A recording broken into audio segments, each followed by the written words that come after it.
Welcome to Phrasal Verb Practice. This is the place to learn real English, one phrasal verb at a time. My name is Marissa, and I'll walk you through this learning journey. Hello, everyone. Trust you're all well. In today's session, we'll cover and practice the phrasal verb call off. So, let's talk about how we really use call off in everyday English. This one is very common, and it's actually pretty simple. Basically, when we say call off, we mean to cancel something that was already planned.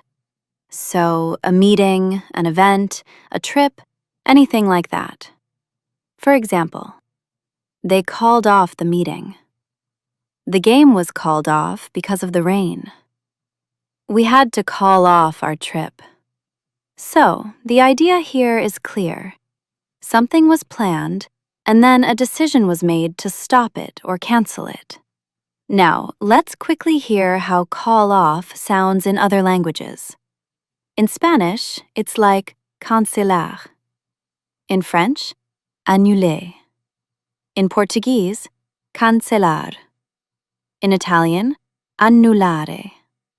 In German, absagen. In Japanese, 中止する, and in Chinese, 取消.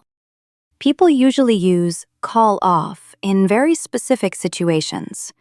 For example, when they cancel meetings or events, when plans change at the last minute, when weather causes problems, or when something just can't continue as planned. Now let's hear a few examples to put everything together. They call off the event at the last minute. We had to call off the meeting. The coach called off practice today. She called off her appointment. The wedding was called off unexpectedly. Now let's talk about grammar in a simple way. The phrasal verb call off is separable. So here's what that means. You can say call off the meeting, or you can say call the meeting off. Both sound natural and correct.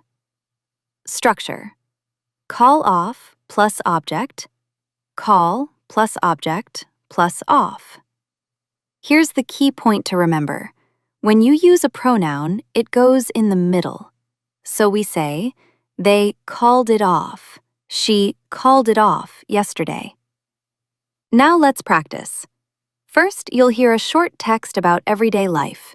Then you'll hear another text in a professional or office situation. Are you ready? Let's start.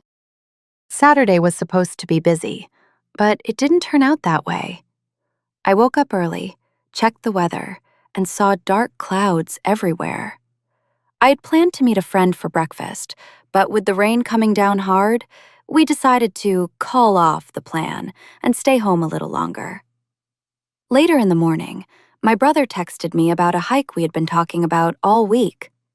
After looking at the forecast again, we both agreed it was safer to call off the hike. It was disappointing, but sometimes it's better to change plans than force them. Around noon, my parents were supposed to come over for lunch. My mom called and said traffic was terrible because of the storm, so we decided to call off lunch and move it to another day.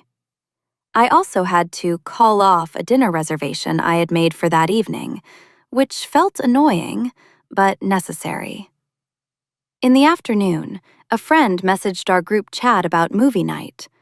With everyone dealing with weather issues and delays, we ended up calling off movie night too.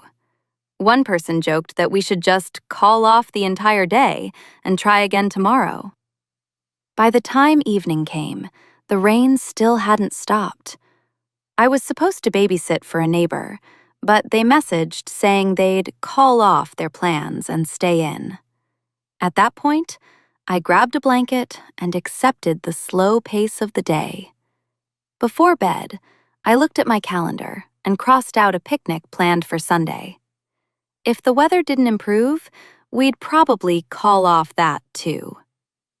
It wasn't the day I expected, but learning when to call off plans can save energy and stress.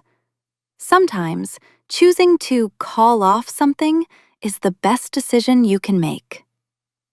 Great, that was the first text. How many times did you hear the phrasal verb of the day? Now, let's move on to the second text. The day started with a full schedule and a lot of expectations. We had planned an in-person meeting with a client who was traveling in from another city.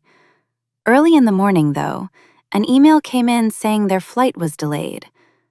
After a quick discussion, our manager decided to call off the meeting and move it online instead. As soon as that decision was made, we had to act fast. I sent messages to the team letting them know we had to call off the room booking and adjust the agenda. One colleague was already on the way to the office, so I called him to explain why we needed to call off the original plan. Later that morning, another issue came up.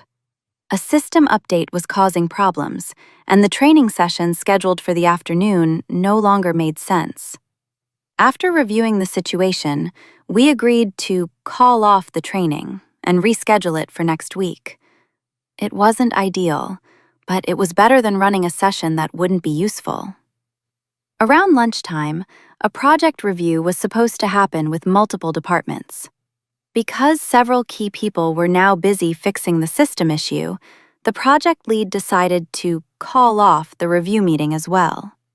She sent a clear message explaining why they had to call off the meeting and promised to share updates by email. By the end of the day, it felt like half the calendar had been erased. One teammate joked that we should just call off making plans too far in advance. Still, everyone understood the decisions. Choosing to call off meetings and sessions helped the team focus on what really needed attention. As I shut down my computer, I reflected on how often work requires flexibility. Sometimes, knowing when to call off something is just as important as knowing when to move forward. Great, that was the second text, and that's all for today. Thank you so much for following this channel, and we'll see you next time. Bye-bye!